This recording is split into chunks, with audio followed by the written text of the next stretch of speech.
What if I told you that I found a perfect way to protect my privacy and identity, both online and offline, and I learned that all from one forgotten spy movie from 2001, way before I had my first dial-up internet connection. This movie is spectacular fun and I recommend you to watch it, but one mind-bending scene actually stayed etched inside my brain and taught me how I can live fulfilled life without any sacrifices and still protect everything that I care about from bad agents and algorithms that want to know more about me.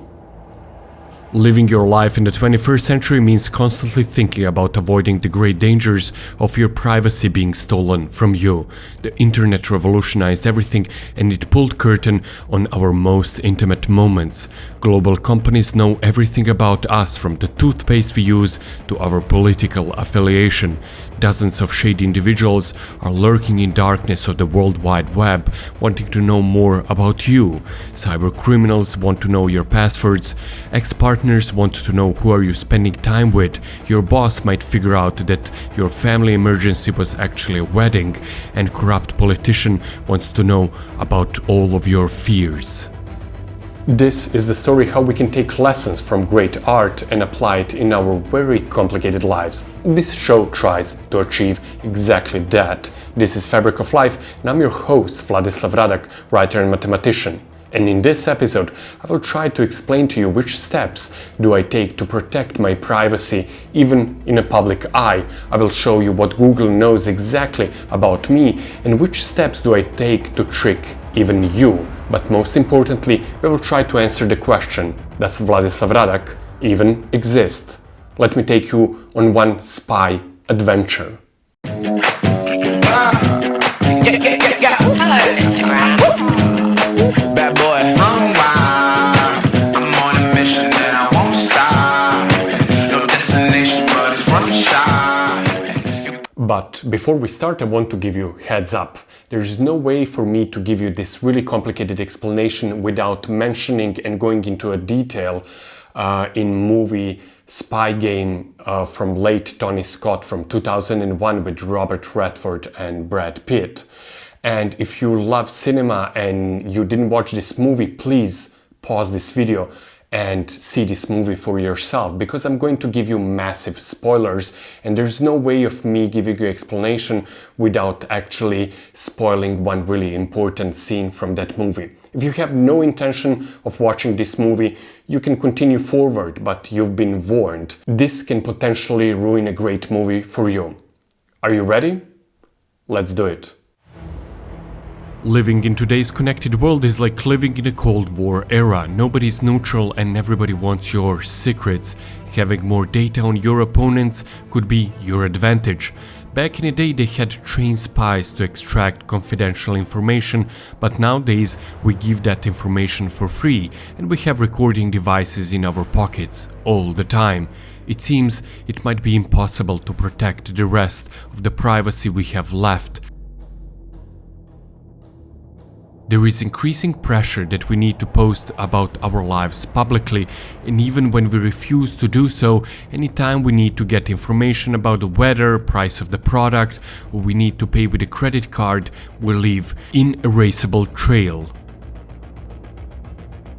The trail that can be used against us. And now, I know what you're going to tell me. Well, nobody can use my digital trail against me. I have nothing to hide and nobody cares about me.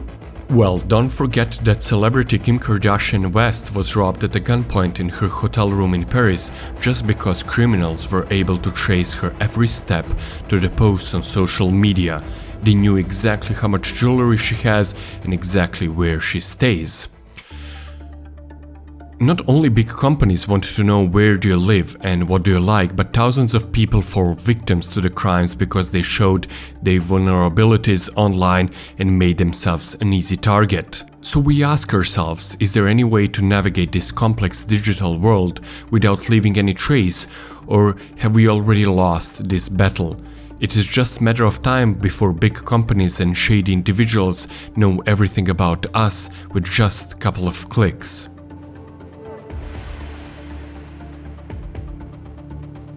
Well, not exactly. Enter the movie Spy Game by late and amazing Tony Scott.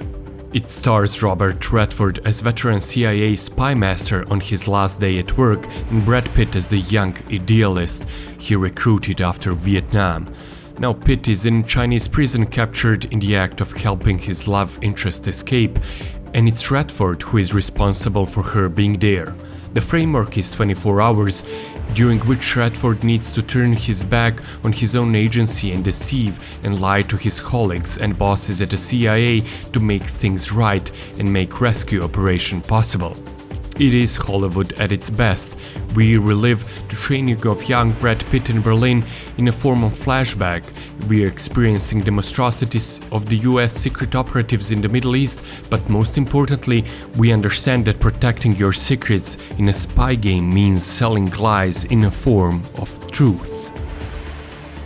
In a form of best detective novels, the resolution comes in a surprise ending that nobody saw coming.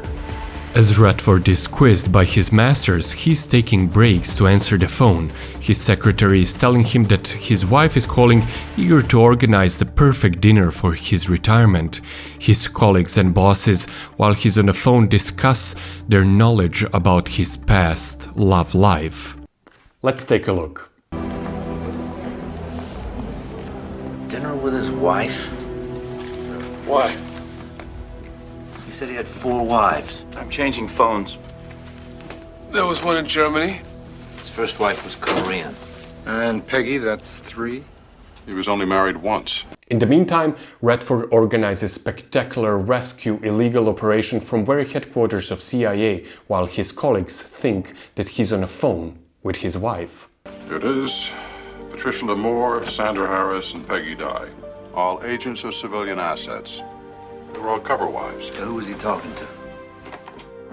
As the movie unfolds in spectacular finish, we realize that Robert Redford's character was not only playing spy game during his many operations abroad, but he also played one in his office during his 40-year career. There's been an incident in China.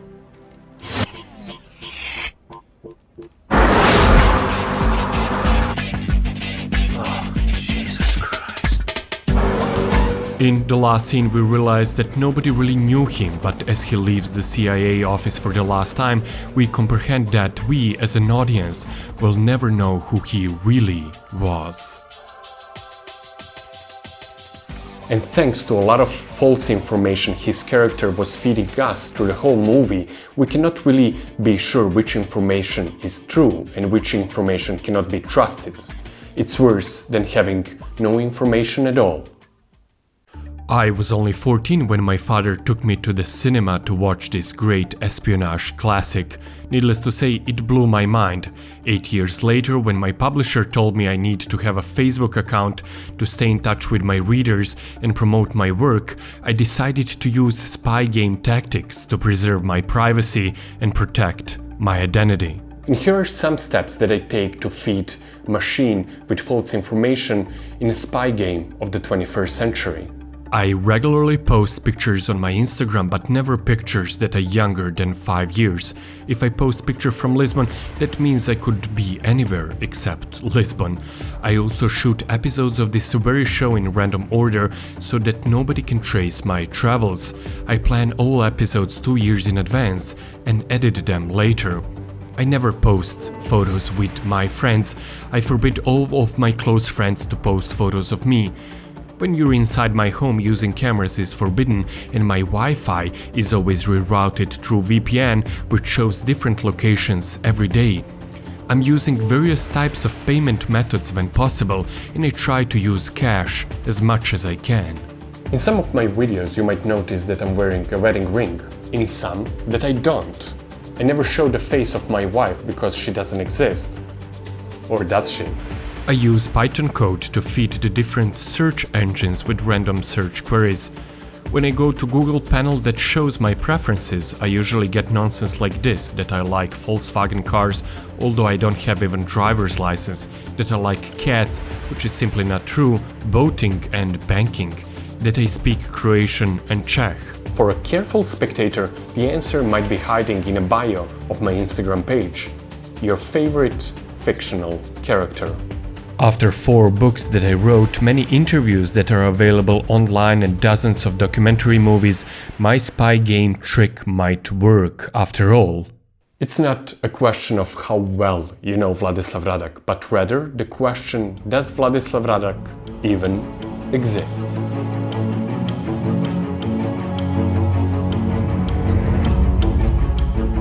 And now, before I leave, I want to share something really interesting with you. All those amazing cinematic shots that you saw in this episode were actually part of the movie that I directed years ago, and all those scenes are shot by my amazing great friend Eugene Kamenev, who is an astrophotographer. He has a spectacular YouTube channel that I'm going to link down below, so if you like what you saw, please go and check his amazing work. See you next week. If you're not subscribed, please subscribe so you don't miss any of my adventures. Until then, stay tuned and curious, and don't forget, libraries still exist.